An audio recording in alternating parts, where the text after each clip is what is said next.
Os governos dos Estados Unidos e da China anunciaram nesta semana um acordo comercial bilateral que suspendeu as tarifas comerciais por 90 dias. O mercado reagiu bem a este anúncio, né, Gerson? Sem dúvida, acho que era o tema mais aguardado e talvez trouxe a grande volatilidade de abril, era em cima dessa discussão. E essa resolução, ou pelo menos um ganho de tempo, destravou bastante valor no mercado, Mar. Confira agora no Radar da Semana. Vamos falar também da temporada de balanços corporativos aqui no Brasil.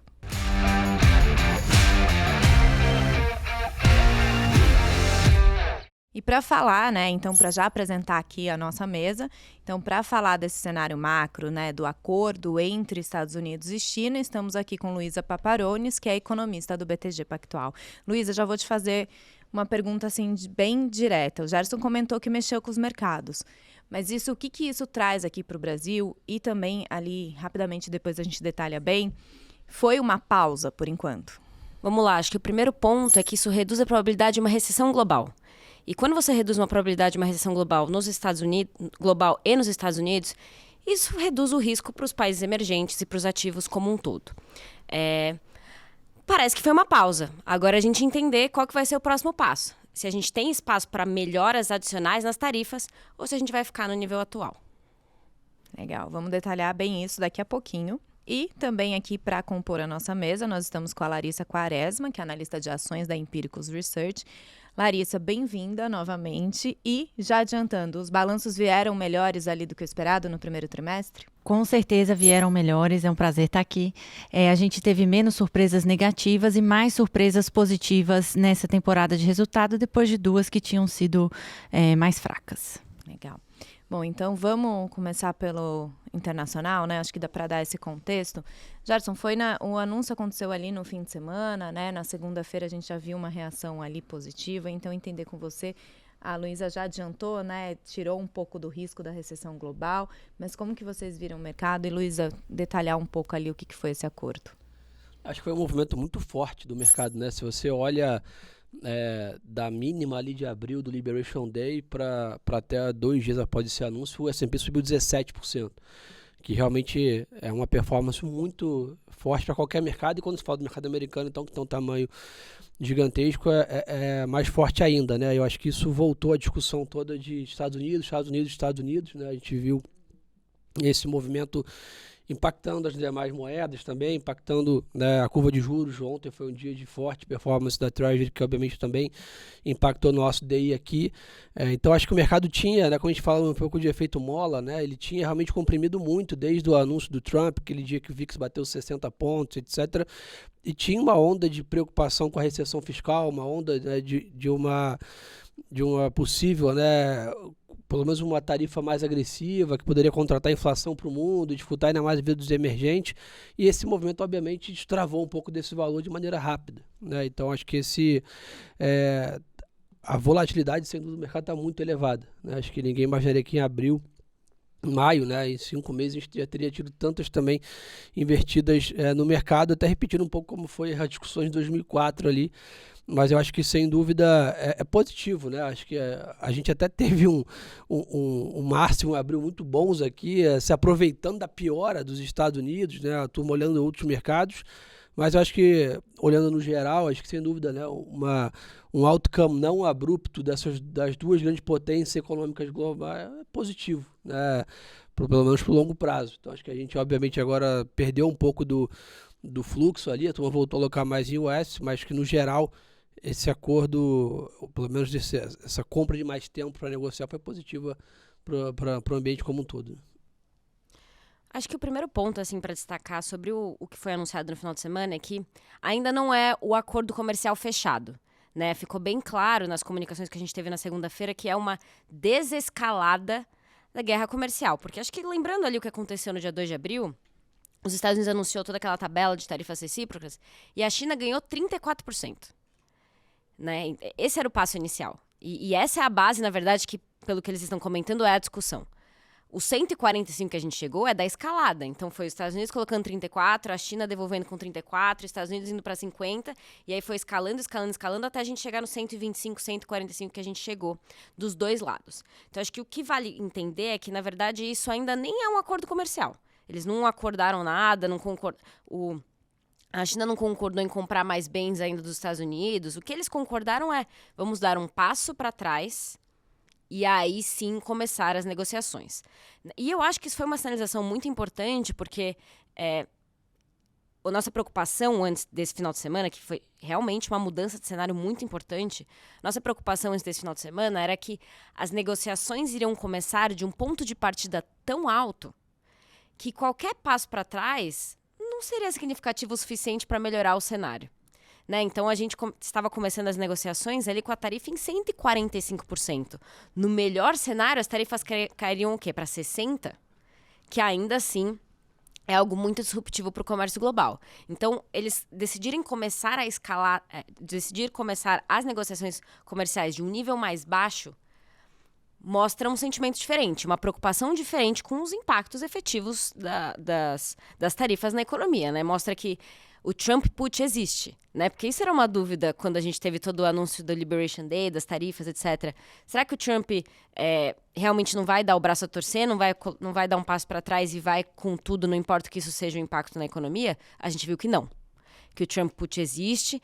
Eu acho que teve tanto uma preocupação no Congresso, porque a gente não pode esquecer que daqui 1 ano e meio tem eleições no Congresso, você tem as midterms, e eu acho que também teve uma preocupação do setor real, né? Então, os setores com certeza foram à Casa Branca falar, olha, com essas tarifas a gente não consegue fazer comércio, porque o nível das tarifas, ela era disrupção do comércio. Você tem uma quebra do comércio entre os dois países. Não vale a pena você continuar comprando bem. Então, por exemplo, não vale a pena os chineses, né, as empresas chinesas continuarem comprando soja ou milho dos Estados Unidos com uma tarifa de 125%. Você vai buscar outros lugares. E o Brasil sairia talvez como um ganhador dessa batalha. Mas, enfim, eram tarifas disruptivas, era uma quebra realmente do comércio entre os dois países. E agora a gente está com as negociações começando de um nível mais benigno. Que eu acho que essa é uma coisa que vale destacar. Assim, as negociações não começaram, efetivamente. A gente teve uma desescalada e agora a China foi colocada um pouco no mesmo pacote do resto. Né? Todo mundo foi para 10% ali no dia 9 de abril e agora a China foi para 10% também, mas acho que vale pontuar que a China foi para 10% nas tarifas recíprocas. Ainda tem os 20% do fentanil e os 10% do inicial. Então a gente está em 40%, na verdade, nas tarifas de importação para a China. Mas acho que isso vale muito destacar. Assim, as negociações estão começando de um nível muito melhor, o que dá mais espaço aí para a gente ficar um pouco mais otimista com o cenário. Sim, tira o risco, né? Como vocês falaram. Exatamente. Eu acho que os dois países sinalizaram que não querem ir para um outcome de 100%, não querem ir para uma história de medir força, né? Vamos ver quem aguenta mais, né? Vamos ver, acho que isso também foi uma boa sinalização, porque numa guerra econômica desses dois países, quem mais perde é muito. Exatamente. Não, tem uma fala, né, que os Estados Unidos espirram, o mundo pega o resfriado. Né? Então, você imagina, mesmo se a gente teve uma discussão, né, será que agora é a hora dos outros países? Eu acho que isso poderia ser nos ativos de risco, enfim, nos mercados, uma mudança de alocação, mas em sentido econômico, se os Estados Unidos entram numa recessão, o mundo inteiro acaba sendo levado. Talvez não na mesma magnitude, mas o mundo inteiro acaba sendo levado. Sim, legal essa frase, gostei. Estados Unidos espirra, o resto do mundo pega o resfriado. Sim. E Larissa, até já te perguntando, em toda, né, essa discussão, a gente falou bastante ali no efeito no mercado de forma geral. Tem algum setor aqui na Bolsa Brasileira que é mais prejudicado ou beneficiado por esse acordo, né? Acho que as cíclicas globais ali devem ser mais atingidas, né? Com certeza. A gente até falou em radares anteriores aqui o quanto esse cenário de recessão nos Estados Unidos e provavelmente global também, que seria, né? Porque as duas maiores economias, Estados Unidos e China, entrando em recessão, é o mundo entrando em recessão. Seria um cenário muito ruim para commodities, né? Principalmente essas que você colocou, as cíclicas globais. Então, essas commodities mais sensíveis a essa temática da atividade. Petróleo, as commodities metálicas, né? Que estão muito relacionadas aí à dinâmica industrial, dinâmica de construção civil. Então, o cenário melhora um pouco na margem para essas commodities, tanto que a gente viu o petróleo voltando, né? Agora, por outro lado, as ações mais sensíveis a juros, assim, as cíclicas domésticas, né? Elas pelo fato, né, de não ter esse risco tão iminente de recessão forte, o Fed fica com menos pressa ainda para cortar os juros, né? E com isso o nosso Banco Central brasileiro também fica com menos pressa ainda. Então ainda é um cenário bom para cíclicas domésticas, porque nossa economia está forte, a gente vai falar disso mais para frente, mas ele se torna menos intenso, né? Esse movimento de fechamento de curva de juros que estava nos ajudando bastante até então. Legal. E bom, já quero entender um pouco dos próximos passos. Vi agora de manhã, né, até no Morning Call, Gerson, a gente viu o Trump ontem à noite, né, entre ontem e hoje, ele já falou, ele voltou a falar. E ele falou da Índia, né, que é o país que tem as maiores tarifas ali pelo mundo. Até deu uma cobrança ali no presidente da Apple para não construir mais fábricas lá. Mas eu queria entender o que vocês estão vendo, né, nos próximos passos, o que a gente pode esperar aí desses acordos comerciais, se já tem alguma coisa sendo negociada ali?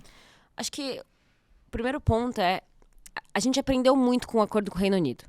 Tudo bem que foi um acordo com poucos detalhes, né? Ainda falta muitas informações, mas eu acho que a gente aprendeu muito. E o que a gente aprendeu, que era uma tese que a gente já tinha, mas que acho que ficou confirmada, é que o piso é 10%. O piso é 10% universal, essa é a nova tarifa, né? Acho muito difícil que qualquer país vá para baixo desse nível, e o próprio Bassett, né, que é o secretário do Tesouro americano, falou na segunda-feira que o mínimo para a China é 10%.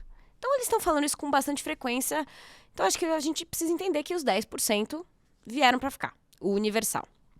Talvez tenha espaço mais para as negociações das tarifas setoriais. Então, os 25% para automóveis, então, como no acordo com o Reino Unido, eles colocaram ali cotas de importação para reduzir a tarifa para 10%, não é zerar. Então, assim, esse limiar do 10% parece que ele veio para ficar e ele vai ser o novo normal. Só que aí vem o outro lado da moeda. Os países todos vão aceitar os 10%? Eu acredito que a maior parte sim.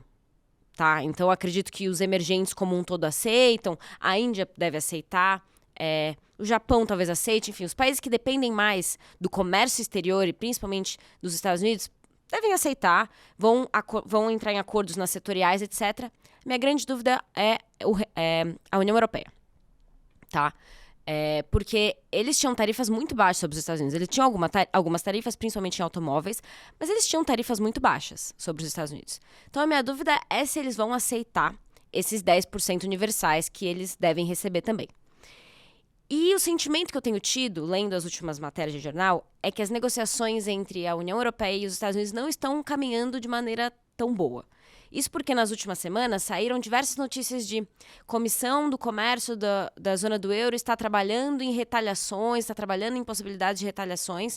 Então, assim, a gente não tem notícias de acordo, a gente só tem notícias de possibilidades de retaliação, de qual que seria o escopo de retaliação da zona do euro. Então, esse é o acordo que eu estou mais atenta e mais cautelosa, porque, assim, é o maior comércio bilateral do mundo, é União Europeia e Estados Unidos. Né?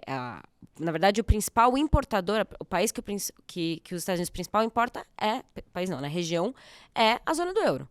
Então, assim, esse acordo é o mais importante na minha percepção. Claro que o acordo do China e Estados Unidos é importante, mas acho que já teve uma mudança relevante. Eles acabaram se desvinculando nos últimos anos, desde a Primeira Guerra Comercial.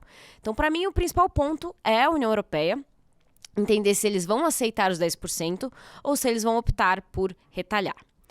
E aí, se eles optarem por retalhar, acho que aí a gente pode ter impactos mais significativos sobre a economia americana, sim. Então, esse, para mim, é o destaque que a gente tem que monitorar. De resto, eu acho que os acordos vão vir, acho que os países vão acabar aceitando os 10% e vão negociar mais as tarifas setoriais para, enfim, entrar nas questões de cotas, como entrou com o Reino Unido, coisas mais nessa direção. E talvez, no futuro, caso os países sinalizem que estão reduzindo aquelas non-trade barriers, né, que eles chamam e que o Trump bate tanto martelo, talvez a gente consiga chegar em algum nível mais baixo do que 10% para países, mas por hora eu não vejo a gente indo para baixo de 10% também por um segundo motivo, né, que enquanto tem toda essa discussão comercial acontecendo, no background você tem uma discussão fiscal acontecendo nos Estados Unidos, de orçamento, de cortes de impostos, de falta de arrecadação, e 10% universal é uma fonte de arrecadação importante de, em média, 2,5 trilhões em 10 anos. Então, assim, a arrecadação dos 10% universais permitem com que o Congresso consiga dar aquele corte de impostos adicionais que eles tanto defenderam durante as eleições do ano passado. Então, assim, esses 10% vieram para ficar, mas para mim, o que a gente tem que observar agora é a União Europeia e Estados Unidos. Para mim, esse é o principal acordo que tem que sair nos próximos 60 dias, né, que é quando acaba os 90 dias. Mas eles já estão conversando, dá para saber? As sinalizações que a gente tem é que sim, que eles estão conversando. Acho que uma coisa muito positiva que aconteceu nos últimos 20 dias, 15, 20 dias, e acho que isso influenciou também toda essa recuperação do mercado, é que as negociações saíram das manchetes e entraram nas salas de reunião, fechadas. Né? Então, a gente não tem mais o debate público nas notícias de vou retalhar aqui, eu vou colocar a tarifa aqui. Claro que tem um pouquinho, tem um ruído ali, um ruído aqui, mas agora as negociações estão onde elas têm que estar.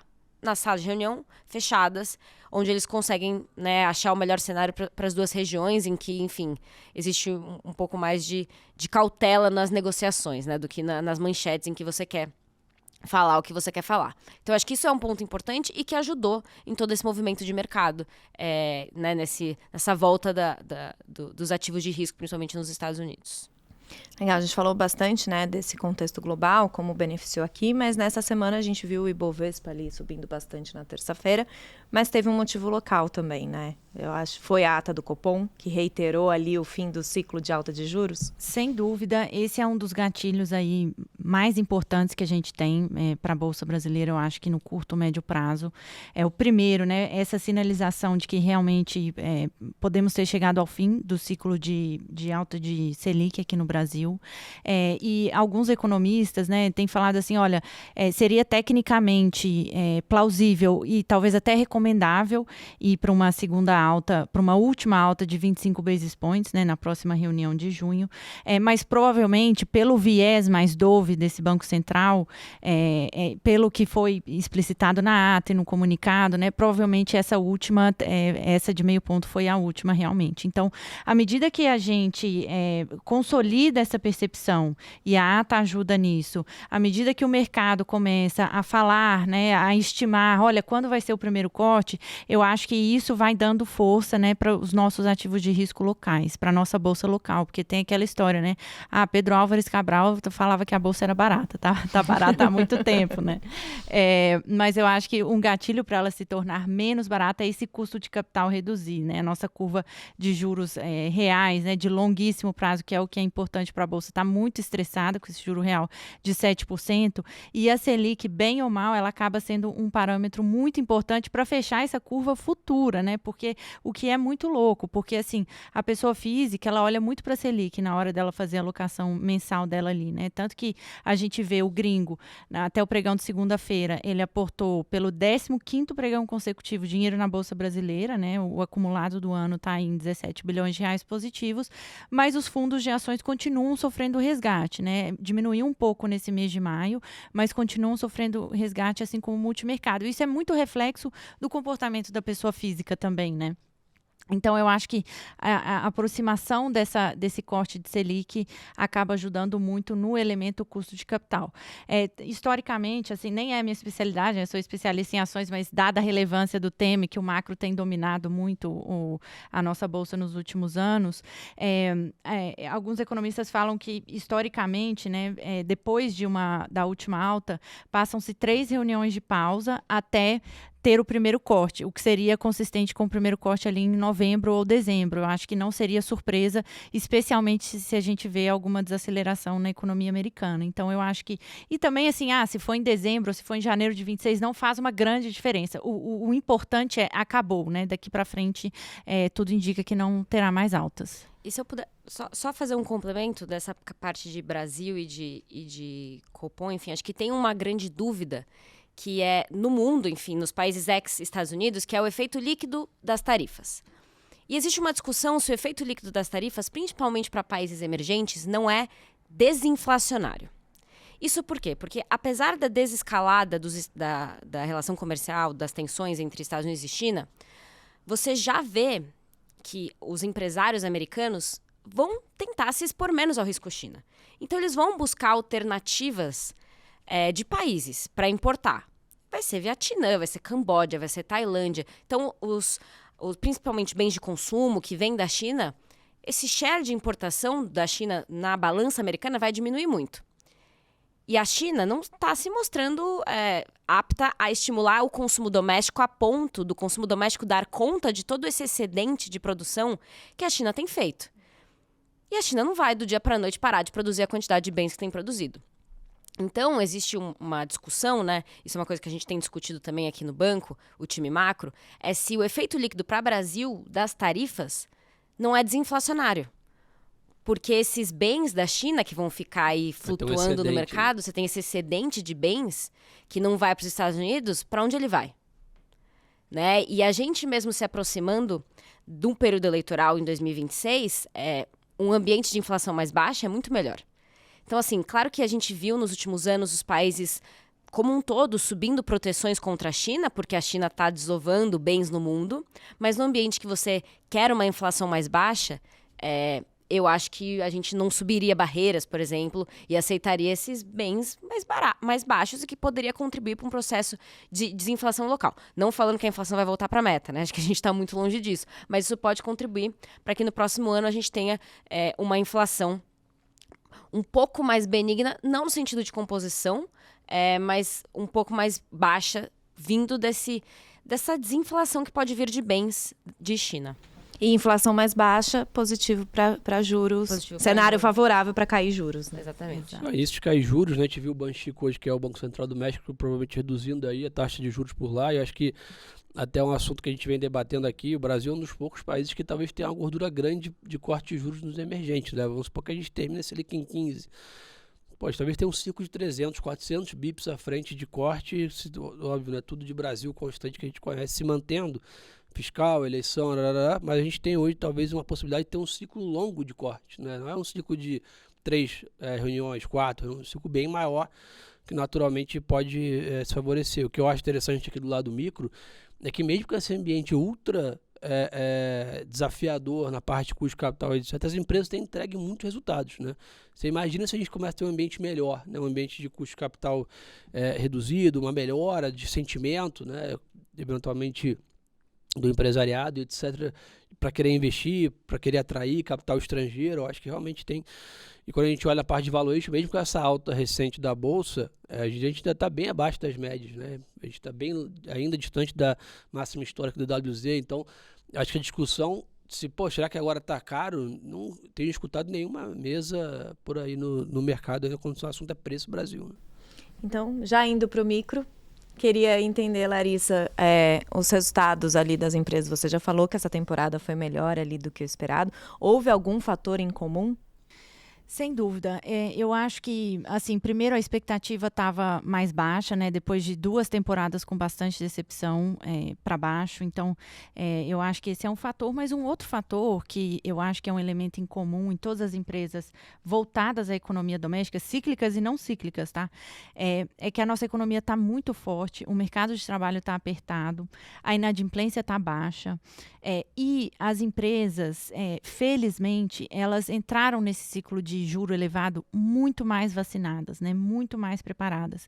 Então, até assim, uma coisa que me surpreendeu e me provou errada, ainda bem, foi que o impacto em margem dessa inflação mais alta, desse juro mais alto, não tem sido tão pronunciado, né? A gente viu diversas surpresas positivas aí nas empresas da economia local, tanto em receita quanto em rentabilidade. Então, mostrando que realmente esse dever de casa está sendo feito, racionalizando as despesas corporativas, racionalizando os investimentos em marketing na área comercial.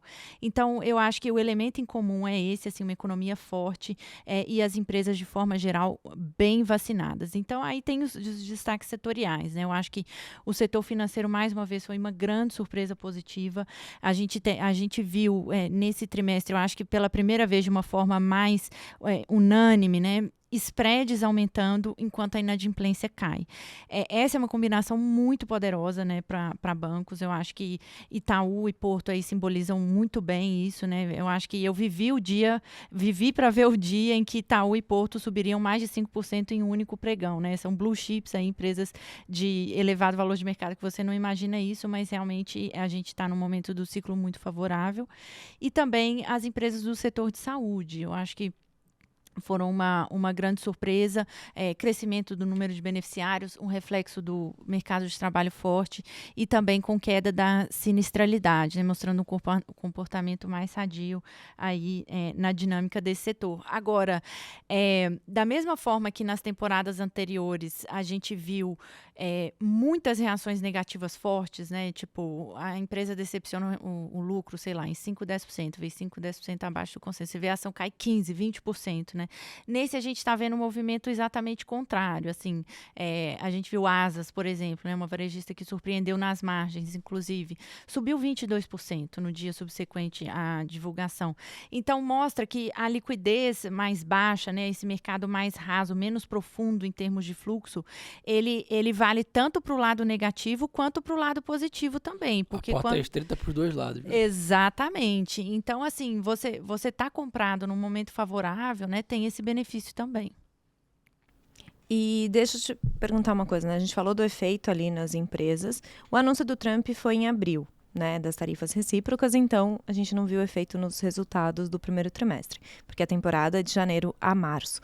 Você acha que na temporada do segundo trimestre, que é de abril a junho, deve ter algum reflexo ali? Ou as empresas devem levantar esse ponto? Ou elas já trouxeram nas teleconferências, mencionaram ali as tarifas? Para as exportadoras é muito relevante, né? Para as empresas da economia doméstica, assim, o efeito é mais indireto. Então, a gente vê isso mais quando comentam da parte de macroeconomia, mas no caso das exportadoras, isso afeta diretamente o negócio delas. E por incrível que pareça, já no primeiro tri a gente viu esse efeito. Na teleconferência de Suzano, por exemplo, né, eles falaram bastante disso, que ao longo do ano, ali até abril, eles fizeram 4 aumentos consecutivos de preço da tonelada de celulose de eucalipto que eles vendem. A quarta, que foi feita em abril, ali bem perto do Liberation Day, eles falaram assim, olha, os compradores saíram da mesa de negociação. A gente não conseguiu implementar, a gente perdeu um pouco esse timing aí. E agora, a teleconferência foi feita ali perto da negociação, com a China e com o Reino Unido, principalmente, né, que tinha sido na quinta, teleconferência foi na sexta, eles falaram um pouco sobre, com o cenário de guerra comercial se normalizando, eles começam a ver esses compradores de celulose de volta à mesa de negociação. Até no próprio mercado de soja, a gente viu que em março, né, a gente já viu uma antecipação dos compradores chineses deixando de comprar nos Estados Unidos para comprar no Brasil, aumentando o prêmio da soja brasileira em relação à de Chicago. Então, assim, nas exportadoras a gente já viu, e eu acho que o cenário melhora um pouco para essas empresas de commodity, entendeu? Da economia doméstica, repito, eu acho que é mais indireto o efeito vem mais no custo de capital do que no negócio, pensando aqui em curto prazo. E eu acho que esse ponto também, a performance, ela ajuda a criar um pouco desse sentimento que a gente fala, né, das notícias, das perspectivas. Acho que esse movimento que o dólar também saiu de 6,20 para 5,60, mal bem o mercado ativos ele tem a parte técnica, mas também tem a parte comportamental, a parte de viés, né? Então só o tom que a gente já sente na conversa com os clientes, né, de ver uma performance que a gente já não via há bastante tempo, conversando com gestores, vendo que, poxa, o fundamento realmente tem sentido, que o mercado tende a convergir para a média ao longo do tempo, que o preço importa, né? Aquilo que a gente sempre falava aqui muito sobre o preço de partida importa, né? Quanto que a gente tinha muito conforto em comprar a bolsa ali em janeiro, naqueles patamares de preço, que poderia ser março, poderia ser julho, poderia ser setembro, mas, poxa, em algum momento ter aquelas empresas naquele patamar de preço nos nossos portfólios parecia ser uma grande oportunidade. O mercado fez uma primeira pernada, a gente obviamente acha que tem outras aí, né? Porque quando a gente lê máxima histórica, a gente acha que está esticado. Mas isso é verdade, talvez, quando você olha o mercado americano, que faz 5 máximas históricas em 5 anos sequenciais. No Brasil, a gente está nesse patamar de preço há anos, né? Então, eu acho que enquanto as empresas não estão nos mesmos patamares de lucros há anos, ao contrário, né? As empresas vêm expandindo bastante seus múltiplos aqui e o preço não tem acompanhado muito pelas razões macro de Brasil. né? Então achei bem positivo esses primeiros 5 meses do ano aqui. E de novo, né, até que a gente vinha comentando, dado o que a gente viu de tempestade lá fora, poxa, o Brasil foi muito bem, né, de câmbio, juros, ativos, etc., que talvez um pouco nessa linha, que o Brasil é um emergente, mas um emergente robusto, que tem um bom relacionamento na média com as diversas economias, e pode ser que quando 2 irmãos mais velhos brigam, o mais novo ali acaba se beneficiando um pouco, né? Então, a gente pode dizer que o cenário tá um bom humor, vamos dizer assim, né? Ibovespa acima de 130 mil, dólar 5,60, resumindo a tua fala. Eu acho que a gente está num ambiente bem melhor, que o global ajudou. O local não piorou, né? Acho que esse é um ponto importante. Eu acho que, sem dúvida, a gente está em melhores lençóis do que terminamos o ano, sem a menor dúvida, né? E mesmo assim, né, o que a gente já comentou, acho que vale pontuar de novo, é que mesmo com essa redução das tensões China e Estados Unidos, a China vai buscar mais o Brasil de qualquer jeito, assim. Eu acho que tá ficando bem claro, tanto para as companhias chinesas quanto para as companhias americanas, que isso é uma guerra comercial que, tudo bem, ela é mais escalável com o Trump, mas é uma coisa um pouco americana, enfim. Os republicanos, mas os democratas também têm esse posicionamento. Então, assim, eu acho que as empresas americanas vão buscar estar menos expostas ao risco China, né, o risco de estar tão associado à China, como eu acho que as empresas chinesas também vão buscar alternativas aos Estados Unidos. Então, eu acho que a gente sai como um país, né, beneficiado. Mesmo com essa desescalada, eu não acho que a gente vai ter um cenário melhor, mas ainda assim você vai ter uma quebra importante entre os dois países. Assim, acho que não tem muito como voltar atrás agora. Legal. Então, já para partir aqui para minha última pergunta que eu gosto sempre de fazer, Luísa, passando essa tensão aí da guerra comercial, o que a gente tem que ficar de olho no macro? Bom, vamos lá. Eu acho que a gente vai entrar agora em 2 semanas um pouco mais tranquilas, tá? Com menos divulgações. Daria destaque só para 2 números. A gente vai ter a segunda leitura do PIB dos Estados Unidos. Não é nem na próxima quinta-feira, é na outra, que é no dia 26 ou 27 né, de maio.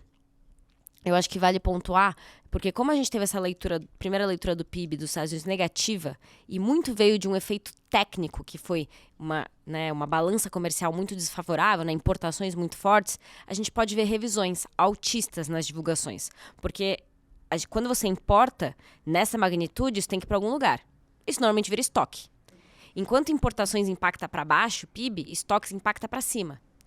Então, a gente precisa entender se a gente vai ter revisões altistas nesse PIB do primeiro TRI, com esse ajuste do estoque para cima, que reflete essa importação muito forte. Então, acho que essa segunda leitura do PIB pode ser importante.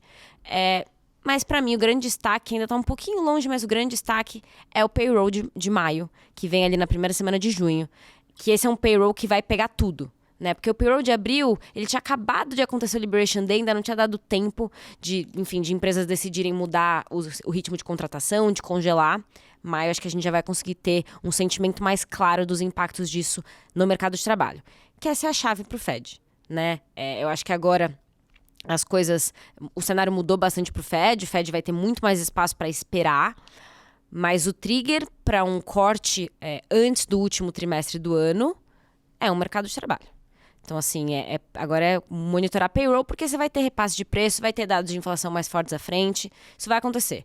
Mas agora, se o payroll começa a dar sinais de mercado de trabalho desequilibrado e algum sinal de que poderia levar a uma recessão, aí o Fed reage. Então, acho que esse é o destaque. Legal. E Larissa, já dá para ter uma expectativa aí de como que as empresas ficam até junho e o que a gente pode ver na próxima temporada de resultados? Bom, eu acho que a expectativa é a nossa economia brasileira continuar forte. O consenso, ele migra para uma tendência de desaceleração mais no segundo semestre. Eu acho que o ponto de atenção continua sendo a alavancagem, tá? Essa Selic de 14,75 no segundo TRI, ela já vai começar a ser refletida nos balanços, então isso continua sendo um ponto de atenção.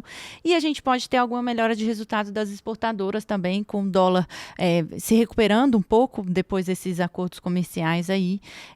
Então, acho que tudo caminha para uma temporada de resultados em linha, talvez, né, no segundo TRI, porque a gente vê um movimento de expectativas sendo revisadas para cima, né, sell-side subindo o preço-alvo, etc. Então, mas vai ter uma melhora também. Então, eu diria que poderia ser em linha essa temporada de resultados. Em termos de fluxo e alocação, assim, ficar atento nessa rotação de cíclico para commodity, né, que pode ser mais tática, porque acho que o cenário para demanda ele não é pujante, né, não é um cenário exatamente bullish para commodity, mas no curto prazo a gente pode ver um pouco dessa rotação. Da mesma forma que a gente viu até aqui, né, uma rotação das commodities para as domésticas, a gente pode ver um pouco do contrário, taticamente. Legal. Gerson, uma mensagem final aí? Eu acho que, como eu já falei rapidamente, acho que a gente está num ambiente melhor agora, pelo menos de perspectiva. A única coisa que me preocupa realmente é esses avanços de discussões aqui no Brasil, como a gente viu ontem, talvez as notícias que depois até foram, né, eventualmente desvinculadas, mas de um aumento de Bolsa Família para o ano que vem, etc. Eu acho que esses assuntos vão aquecer, né, até mais para o final do ano. Acho que o assunto eleição vai ganhando cada vez mais corpo, que é um drive de volatilidade aqui no Brasil. Mas eu acho que o que me deixa animado é ver se talvez esse ciclo de juros que pode acontecer, as empresas entregando bons resultados. Acho que mesmo com essa conversa entre China e Estados Unidos, acho que esse movimento do mundo parar de olhar só os Estados Unidos, que não veio para ficar, né? A turma olhou Europa, olhou China, olhou emergentes. Eu acho que esse movimento de maior diversificação que vai trazer fluxo para cá pode ajudar. Então eu acho que a gente está bem mais construtivo nesse momento, só que sempre fica com aquele luz amarela ligada aqui, porque a gente tem uma eleição importante no ano que vem e que podem ter alguma questão fiscal aqui de assistencialismo, etc., que impacte a atividade, inflação e tudo vai por água abaixo. Mas eu acho que com toda a parcimônia, a gente aí está bem mais construtivo para a equity esse ano, mano. Legal. Bom, obrigada aí, Gerson, Prazer, por sempre. mais um Radar. 198, hein? Daqui Quase a pouco 200. a gente chega no 200. Muito obrigada, Luísa. Obrigada, pessoal. Obrigada, Larissa. Sempre um prazer. Então é isso, gente. Mais um Radar da semana aí no ar. Lembre de seguir o nosso canal no BTG Pactual no YouTube. A gente está bem perto ali da marca de 1 milhão de inscritos. E o canal do Radar da Semana no Spotify. Até a semana que vem.